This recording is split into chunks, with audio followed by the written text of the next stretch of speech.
Ok, pessoal. Bom dia. O tema do nosso trabalho é o sistema cardiovascular. Ele é composto pelo coração, os vasos sanguíneos.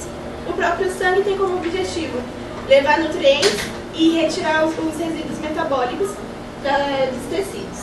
O objetivo é compreender e estudar o desenvolvimento dos vasos, a circulação fetal, a fisiologia do sistema cardiovascular, a composição dos vasos sanguíneos também, como que ele funciona e os mecanismos que ele usa para impedir a perda excessiva de sangue em lesões, em traumas dos vasos sanguíneos. A formação dos vasos sanguíneos, ela se dá a partir da terceira semana de desenvolvimento, porque até a segunda semana, a nutrição do embrião ela consegue ser feita através da difusão de nutrientes a partir do sangue do sangue da mãe. A partir do sangue da mãe, ela consegue ser feita pela difusão. Conforme o embrião ele vai crescendo, ele não consegue mais ser nutrido dessa forma e aí começa a formação dos vasos sanguíneos, que tem dois mecanismos diferentes.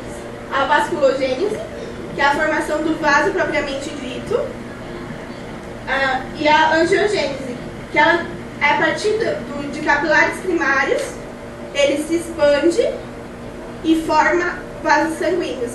Na verdade, ele não forma, ele se remodela e se expande. A formação mesmo é só na vasculogênese. Só complementando, a vasculogênese, a formação dos vasos é a partir das ilhotas sanguíneas. Como a Marina acabou de dizer, a partir das ilhotas sanguíneas, da mesoderma que recobre todo o saco de uteríneo. Estarem aqui, as ilhotas. Elas são transitórias, elas não ficam fixas aqui. Depois elas passam pelas velocidades coriônicas, o córeo e o pedículo do embrião. O saco vitelíneo, ele é o órgão precursor para fornecer as células sanguíneas do embrião. Quando ele perde a função, o órgão fornecedor é o fígado, até o fim do desenvolvimento, e aí depois passa essa função para a medula óssea. Existem dois fatores responsáveis pelo crescimento dos vasos sanguíneos. Um fator é o fator de crescimento fibroblástico, que é o FGF2, e o fator de crescimento endotelial vascular, que é o VEGF. O FGF2, ele diferencia as células mesodérmicas, ele estimula elas a se tornarem hemangioblastos. Depois disso, o VEGF, ele estimula essas células hemangioblásticas a se formarem, as periféricas a se formarem em angioblastos, que darão origem aos vasos sanguíneos, e as do centro em células primordiais, células tronco, que formarão as células sanguíneas. O VEGF ele também estimula a formação da angiogênese, a partir de vasos sanguíneos já pré-existentes. A angiogênese ela pode ser formada de duas formas diferentes. A partir do vaso,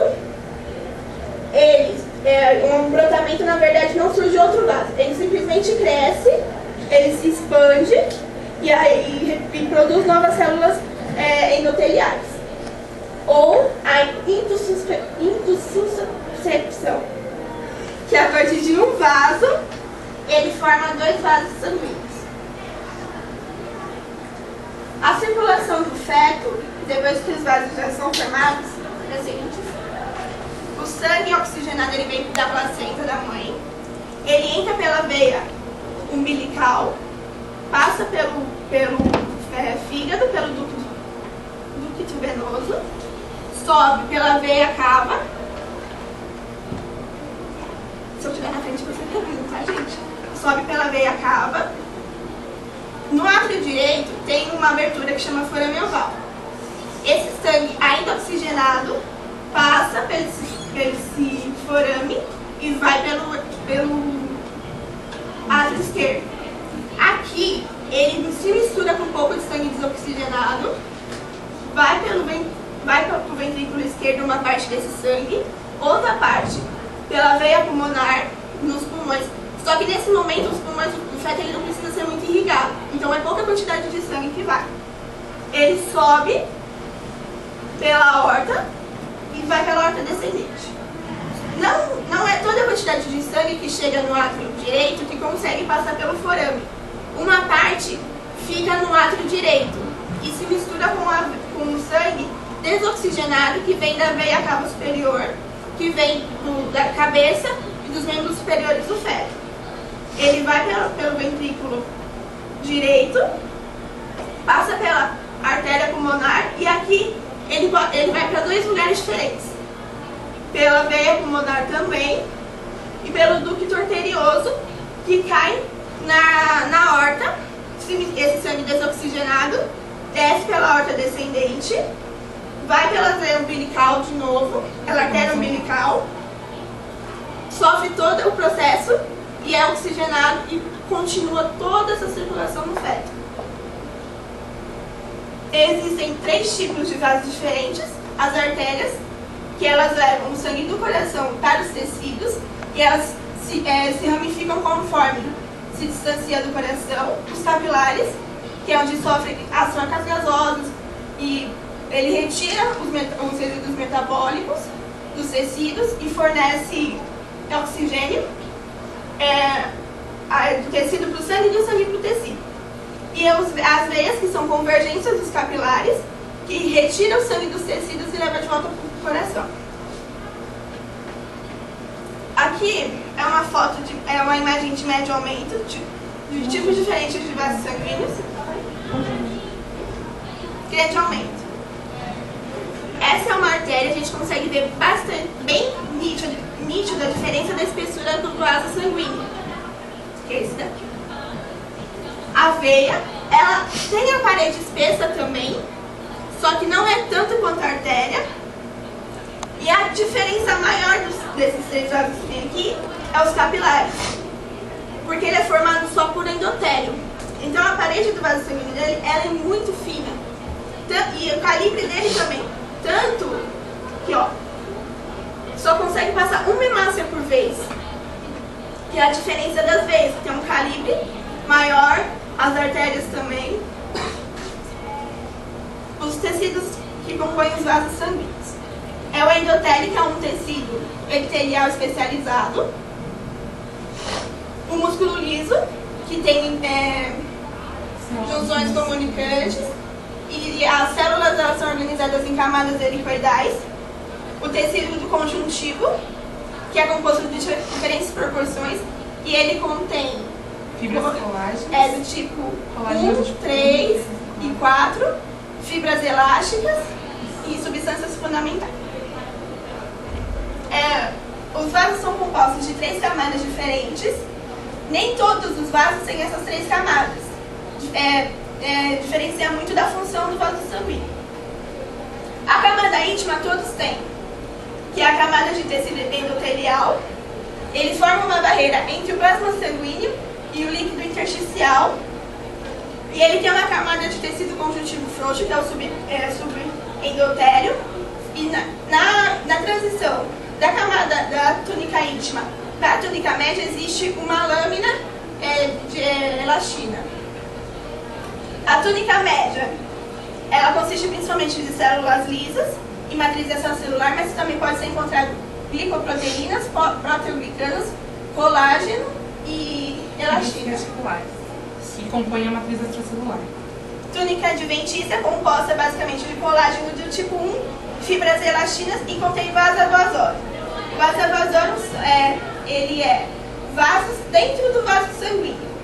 Quando o vaso tem a parede muito espessa, para ajudar na nutrição do vaso, existem arteríolas e capilares que acabam se formando dentro dessa túnica com o objetivo de nutrir. Aqui é a parede de uma artéria e fica bem nítido o vasovasórum. São esses vasos na túnica adventícia. A túnica média, que ela é bem espessa e tem lâminas elásticas, e o endotélio e a túnica íntima. Então, aqui fica bem nítida a diferença na estrutura das 3 camadas. A túnica média, ela tem bastante fibras elásticas, porque as artérias elas têm a capacidade de absorver a energia, a pressão que é gerada pela contração do ventrículo esquerdo. Aí aqui é a parede da veia. Aqui seria a túnica íntima, o endotélio, a túnica média, que a gente consegue ver a grande diferença entre a túnica média das artérias para a túnica média da veia, e a túnica adventícia, que também é bem espessa. Aqui é uma válvula, é uma projeção da túnica íntima, e ela é composta de tecido conjuntivo e elastina. Ela vai ser abordada mais à frente no percussão. Essa tabela, ela mostra bem a diferença tanto no calibre dos vasos e na composição dele. Todos têm praticamente a mesma quantidade de endotélio, que seria a túnica íntima, porém eles diferenciam mais na quantidade de elastina, tecido liso e fibroso. A artéria, ela é a de maior, depois da veia ela é de maior diâmetro, na verdade, e ela tem o endotélio, bastante tecido elástico, bastante músculo liso e fibroso. Então a parede dela é bem espessa, ao contrário das arteríolas, que tem o endotélio e músculo liso, tanto que ela é uma das responsáveis pelo equilíbrio da pressão sanguínea. Os capilares, por exemplo, eles só têm endotélio. Ele é o vaso que tem a parede mais fina. As vênulas, ela tem tecido endotelial e tecido fibroso numa quantidade razoável. Já as veias, elas são as mais parecidas com as artérias, mas porém a camada tanto de tecido liso quanto elástico quanto fibroso, ele é um pouco menor. Tipos de capilares: o contínuo, que ele tem ausência de fenestras, toda a parede dele não tem abertura alguma, ele é inteiro, vamos dizer assim, para ficar mais fácil de entender. Os fenestrados, ele tem abertura na parede, no endotélio, porém ele tem como se fosse uma membrana que é mais fina que a membrana plasmática, que não permite que o plasma entre em contato direto com a membrana basal. Os fenestrados, destituídos de diafragma, ele é a mesma coisa, só que ele não tem essa membrana. O plasma ele entra em contato direto com a lâmina basal. Os sinusoides, o diâmetro dele é maior do que os outros capilares. As células deles têm espaço diferente, tem um espaço grande entre uma e outra. A lâmina basal também tem um espaço entre uma célula e outra, e ele tem macrófagos no meio. Só complementando, o capilar contínuo ele é encontrado em tecido conjuntivo, nervoso, muscular e em glândulas exócrinas. O fenestrado ele é encontrado em rins, intestinos e glândulas endócrinas. Os fenestrados destituídos de diafragma são característicos dos glomérulos renais, e os sinusoides eles são presentes na medula óssea, no fígado e no baço. As válvulas, como eu já tinha dito, são uma projeção da túnica íntima, são encontradas na maioria das vezes nos membros inferiores, e ela auxilia no transporte do sangue de volta para o coração. Ela é composta de tecido conjuntivo, fibras elásticas e revestimento endotelial.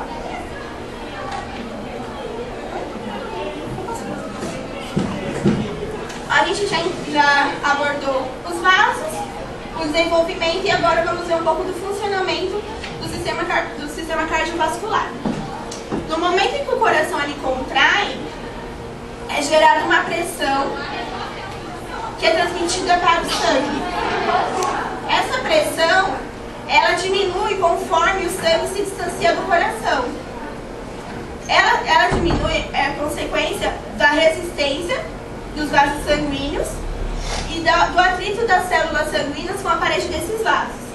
Essa tabela, ela mostra a PAN, que é a pressão arterial média, em milímetros de mercúrio. A pressão na aorta que está mais próxima do coração, ela chega a quase 100 milímetros de mercúrio. Enquanto na veia cava, por exemplo, ela quase não existe. O intermédio acontece nos capilares, que é onde a pressão ela vai diminuindo. A resistência. A resistência nada mais é que a dificuldade que o sangue encontra para passar pelo vaso sanguíneo. Ela é inversamente proporcional, o fluxo sanguíneo é inversamente proporcional à resistência. Ou seja, quanto maior a resistência, menor o fluxo sanguíneo, e quanto menor a resistência, maior é o fluxo sanguíneo. Existem 3 fatores que influenciam a resistência. O raio do tubo, então quanto maior é o raio do tubo, menor é a resistência. E quanto menor o raio do tubo, maior é a resistência. O comprimento do tubo, quanto maior é o comprimento do vaso sanguíneo, maior é a resistência que o líquido, que o sangue, no caso, ele encontra para passar. E a viscosidade do líquido também, quanto mais viscoso o líquido é, maior é a resistência. Agora só um pouquinho. Deixa um pouquinho ela falar. Segura um pouco a voz, senão você... Coitado, o colega não vai falar nada, sua voz está sumindo já. A principal variável que afeta a resistência na circulação é a mudança no raio dos vasos. A vasoconstrição, que é a diminuição nesse diâmetro e causa uma redução no fluxo. E a vasodilatação, que é o aumento desse diâmetro e que aumenta o fluxo sanguíneo. No momento em que o sangue é lançado para fora do ventrículo esquerdo, as artérias elas aumentam de tamanho para poder acomodar esse sangue. E no momento em que o ventrículo relaxa e a válvula semilunar se fecha, essas artérias elas precisam se retrair para poder levar o sangue para artérias menores e arteríolas. As artérias elas funcionam como um reservatório de pressão e isso permite que o sangue flua continuamente pelos vasos, mesmo durante o relaxamento ventricular. No momento em que o sangue chega às veias, como já foi dito antes, já não há mais uma onda de pressão, então as válvulas elas auxiliam nesse retorno do sangue venoso sem que haja um refluxo. Existe também um outro auxílio que é feito pela bomba muscular. Então, quando os músculos contraem, por exemplo, os da panturrilha, eles comprimem as veias e forçam o sangue a passar pela válvula. A pressão arterial ela é um equilíbrio entre o fluxo sanguíneo para dentro das artérias e o fluxo sanguíneo para fora delas. Se por algum motivo o fluxo para dentro das artérias for maior que para fora, a pressão arterial média aumenta. 2 fatores influenciam nessa pressão arterial, que é o volume total de sangue e a distribuição desse sangue por todo o sistema circulatório. Alterações desse volume podem causar aumento ou diminuição na pressão. O principal responsável por regular esse volume de sangue são os rins. Então, quando, por exemplo, ocorre um aumento do volume sanguíneo, esses rins eles excretam o excesso de líquido na urina, reajustando o volume sanguíneo. Se, por um outro lado, ocorre uma queda no volume sanguíneo, é necessária uma atuação conjunta, tanto dos rins quanto do sistema cardiovascular. O que os rins podem fazer é manter o volume de sangue constante para que a pressão não caia ainda mais. E a resposta do sistema circulatório inclui a vasoconstrição e a estimulação simpática por parte pelo coração. A autorregulação miogênica é a capacidade que o músculo liso tem de controlar seu estado de contração. Existem substâncias capazes de controlar essa contração do músculo liso vascular. São substâncias parácrinas, por exemplo, a histamina, que causa uma vasodilatação, e a serotonina, que tem uma capacidade vasoconstritora. Essa regulação também pode ser feita por sinais neurais e hormônios. Por exemplo, a noradrenalina, que se liga aos receptores alfa do músculo liso vascular, causando uma vasodilatação, e a adrenalina, que se liga aos receptores beta do músculo, causando uma vasoconstrição. É o sistema nervoso central que coordena o controle reflexo da pressão sanguínea e a principal função é manter um fluxo adequado, tanto para o coração quanto para o encéfalo. Sempre que ocorre um corte ou um rompimento no vaso, ocorre também a hemostasia por uma sequência de diferentes mecanismos para evitar a perda de sangue. O primeiro evento é a constrição vascular. Então, após o corte, o vaso contrai e então reduz o fluxo sanguíneo. Essa constrição ela é auxiliada pelo tromboxano AR, que é liberado das plaquetas. O segundo evento é a formação do tampão plaquetário. As plaquetas, em contato com o colágeno, elas aumentam de tamanho e ficam mais aderentes, de forma que se grudam no coágulo, no colágeno, desculpa, e as plaquetas que estão em volta. Vamos lá para a conclusão, pessoal, dos 20 minutos. Bom, o sistema circulatório ele é responsável por irrigar todos os órgãos e tecidos em todos os aspectos embriológicos, histológicos, biofísicos, bioquímicos e fisiológicos abordados no trabalho. Eles são importantes para manter o meu estado do organismo.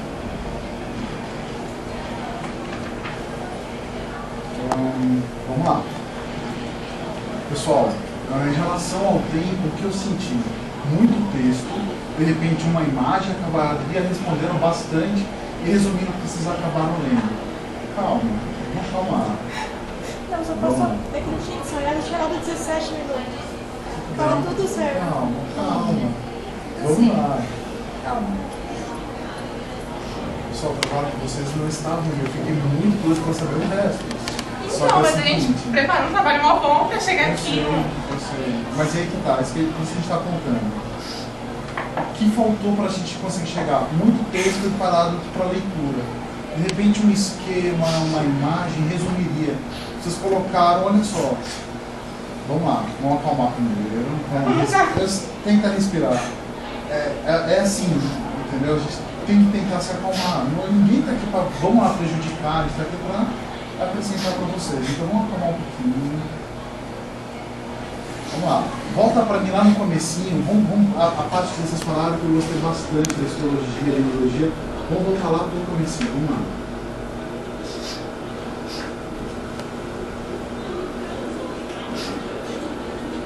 Isso, beleza. Próximo slide, por favor. Legal, vamos começar por aí. Por isso que eu tenho batido com os outros grupos. Olha, qual mesoderma? O começo da circulação sanguínea embrionária, ela começa pelo mesoderma. Qual mesoderma? Extra-embrionário. Mais precisamente, qual mesoderma? Aponta para mim, vocês apontaram, botaram o dedinho. Isso. Como é que chama esse mesoderma? Extra-embrionário, qual? Lembram? Esse em volta do saco vitelino. Esse é o mesoderma extra-embrionário esplênico. Tudo bem? E aí sim. Ele fica exatamente, aí onde começa a formação dos pequenos vasos sanguíneos. Mas se a gente olhar ali fora dessa área do embrião, aponta lá para mim, o pessoal que apresentou, aguenta um pouquinho agora. Vamos lá, o pessoal que não apresentou, me ajuda. Mostra para mim mostra para o professor Beto onde está o embrião aí no meio, precisamente, a parte intraembrionária, a parte do embrião mesmo. Isso, legal. Então, o âmino em cima, vai lá, continua, Júlio, por favor. Olha lá, olha o âmino. Põe a mão para mim onde está o âmino. O líquido amniótico, saco vitelino embaixo. Legal. Agora mostra o extra-embrionário. Onde está o extra-embrionário? Além do em volta do saco vitelino. Isso, olha só. Então a gente tem na terceira semana o começo da vascularização, formando em volta do saco vitelino. Mas a gente também tem nessa região extra-embrionário, onde está fazendo o quê? Um contato com a mãe. Tudo bem? Não existe mistura de sangue, ok? Mas sim existe um transporte de oxigênio, nutrientes e catabólicos entre as circulações sanguíneas. Tudo bem. Vamos lá, um pouquinho mais para frente. Cuidado com essa questão da origem, tá? Então, toda vez eu tenho que colocar intraembrionário, vocês calharam com extraembrionário. Então é importante, como fala extraembrionário, tem somático esplênico, tem dois ainda, ok? Vamos lá. Próximo. Gostei bastante das ilhotas, da explicação, dos fatores, muito bom. Vamos lá, próximo. Um pouquinho mais para frente. Adorei a explicação desses slides, estão bem didáticos, vocês explicaram bem, com calma, não tem o que discutir. Vamos lá, posso um pouquinho mais para frente. Gostei dos quadros histológicos. Para por aí. Você estava apresentado para mim. Apresentam os vasos sanguíneos de uma forma geral, todos apresentam endotélio. É um tecido epitelial especializado nos vasos sanguíneos. O que torna esse tecido epitelial especializado para ser composto, para ser classificado como endotélio? O que ele tem de diferente? Vocês colocaram, não fui eu. Vamos lá, o pessoal que apresentou doente um pouquinho, vamos lá, Ramiro. Foi a da barreira semipermeável? O processo da barreira semipermeável entre o plasma sanguíneo e o líquido intersticial. Então o que ele acaba sendo? Uma forma, não, uma barreira, então, para separar. Sim? Isso, desculpa, uma barreira. Okay. O que faz, então? Para passar do sistema dentro do sangue para fora, é passagem livre, assim, é fácil? Ou é uma passagem seletiva? Regula a passagem das células, nutrientes, proteínas. Perfeito. Então ele tem uma função também de seletiva. Legal. Entre uma célula epitelial e outra, ou até mesmo no capilar sanguíneo, você tem um endotélio formando o vaso sanguíneo somente. Como é que ele faz isso aqui, essa junção? É livre? É fácil? Ou que tipo de junções? Vocês lembram disso? Junções celulares que fazem? Oi? Não sei, estou perguntando, fala para mim. Que tipo de junções epiteliais? Isso é altamente importante para formar um vaso sanguíneo, para ter integridade do vaso sanguíneo nessas junções celulares. Vocês lembram disso? Para manter uma resistência. Oi? De adesão. Nós temos as junções de adesão. Sim. Mais? Vamos lá, próximo. Vou mostrar no próximo slide que eu quero que vocês aqui. Vocês apresentaram para mim, vocês passaram a mão, gostei, olha, a túnica média, legal, dá para ver as fibras elásticas, tá, duas tobrosas ali, legal. Aí vocês apresentaram para mim, nesse slide e no slide seguinte, vocês apontaram assim, essa é a túnica íntima e essa aqui é o endotélio. Qual a diferença entre túnica íntima e o endotélio? A túnica íntima é o composto do endotélio. Como é que é? A túnica íntima é composto do endotélio. Então você tem a túnica íntima e dentro da túnica íntima ela faz parte, o endotélio faz parte. Cuidado, tá bom? Vocês me apresentaram como se fossem duas coisas diferentes. Não, é a mesma coisa, tá? Mas legal. Vai para mim até mais. Aí, ó. Cuidado, isso não é uma tabela. Fechou nas laterais, fechou no meio tudo, é um quadro, tá bom? Cuidado. Um pouquinho diferente a nomenclatura, mas aí tranquilo. Muito texto. Vamos lá, aquela pressão e fluxo sanguíneo, vamos lá. Eu lembro que tem discutido até isso. Esse slide muito bom, gostei bastante. Vou até dar uma olhada, eu queria roubar isso para mim, porque eu achei que exemplifica bastante. Você tem? Ótimo, beleza, a gente conversa. Porque é isso que a gente precisa aqui, pessoal, vocês façam uma integração melhor. Por exemplo, nesse caso, daria para falar sobre fisiologia, daria para falar sobre biofísica, e daria para falar e explicar junto a histologia no meio. Como é que faz essa volta aqui? Alguém fala para mim. A primeira parte, legal, a pressão sanguínea sai, faz com que a parede da artéria dilate. Vamos lá, para falar, vamos falar primeiro. Por que a parede da artéria dilata e ela não se rompe? O que ela tem na histologia dela de tão especial? Em que túnica? Túnica média. Legal. A segunda parte, como é que está o fluxo sanguíneo? Ele está com uma pressão alta? Sim ou não? No de baixo. No de baixo. Diminui um pouco porque o ventrículo relaxa. Mas continua fluindo.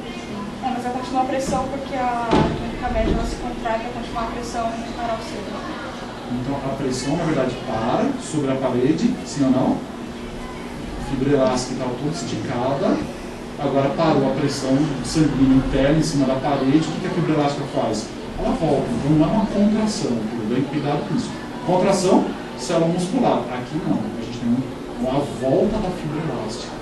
Quando volta a fibra elástica, lá da túnica média que vocês explicaram, o que acontece com o sangue?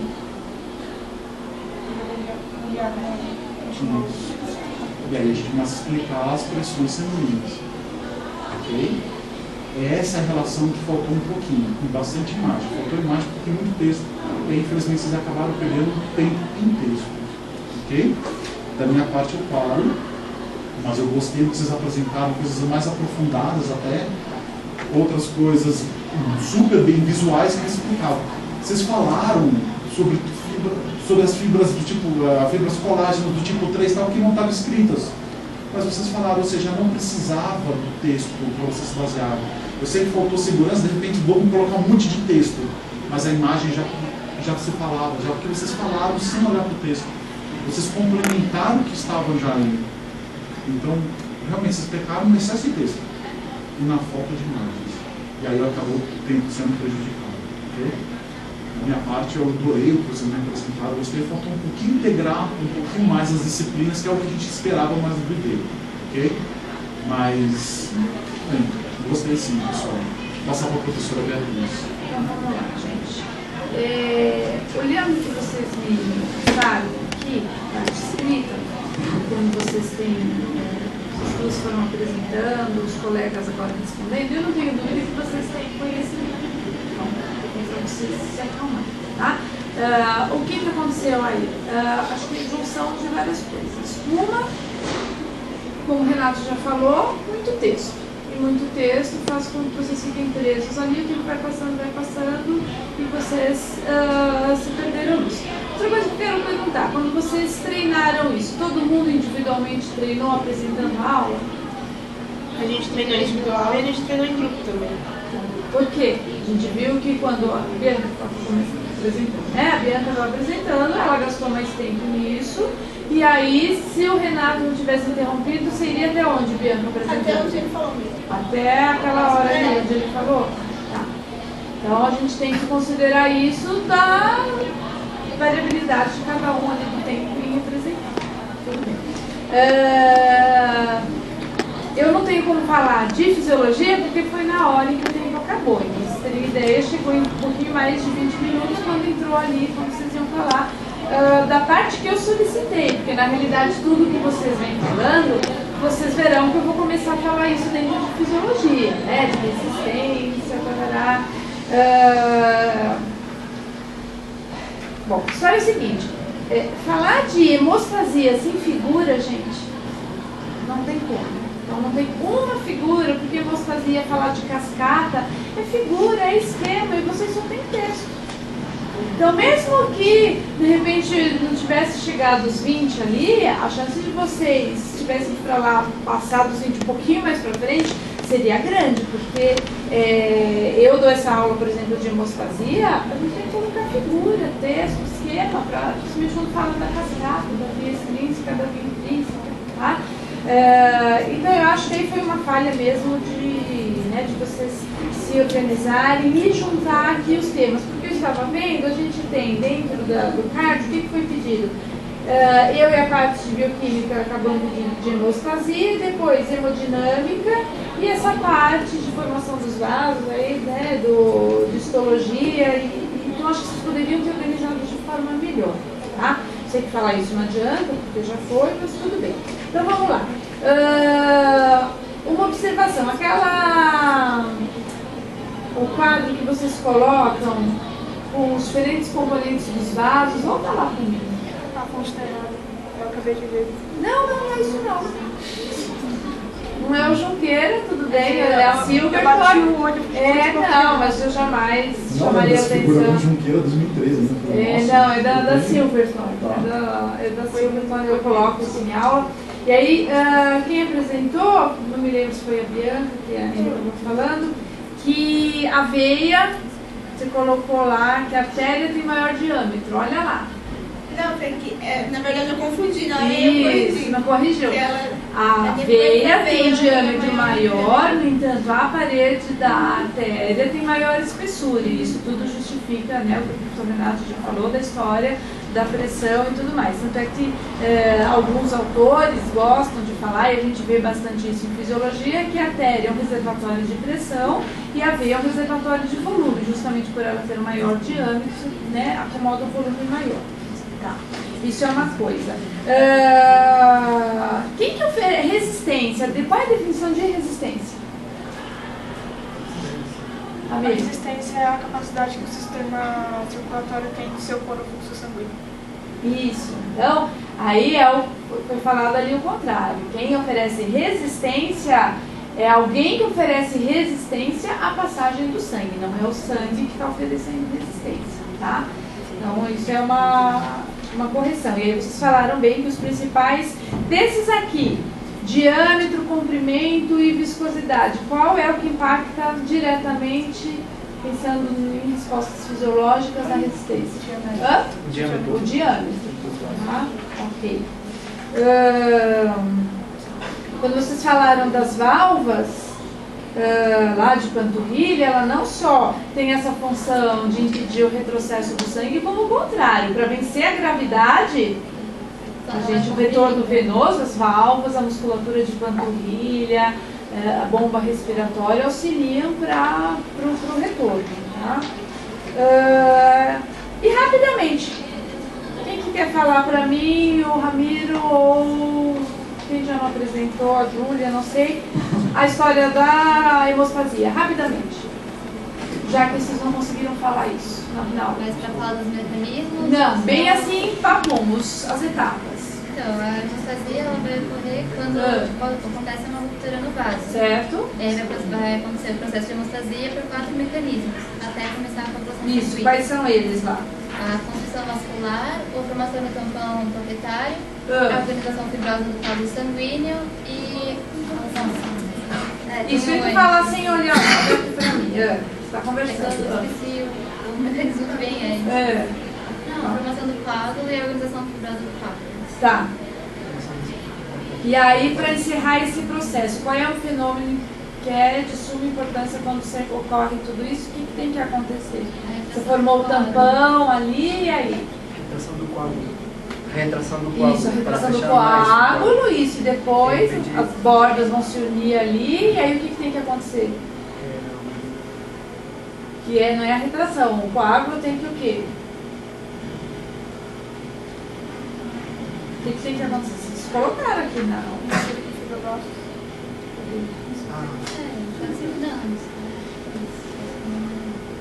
Tá lá, tá na figura ali. O coágulo é o quê? Ele tem que ser o quê? Dissolvido. Ele tá pro final, aquele coágulo tem que ser o quê? Dissolvido. Se ficar aquilo ali, ele vai lá na circulação, tá? Bom, aí os outros, a cascata, não vou entrar em detalhe, então isso vocês tinham com certeza que ter feito um esquema. Tá? Intrínseca, extrínseca, dá para explicar, para falar muito melhor aqui do que A gente textos, tentou fatores. montar um esquema desse jeito, porque os esquemas do livro eles eram muito grandes e muito complexos. Mas aí vocês podem criar aquela etapa de falar protrombina, viratrombina, tarará. Isso, se não tiver ali um esquemão, é impossível, tá? Mas era isso, tá bom? Beleza, pessoal? Termina.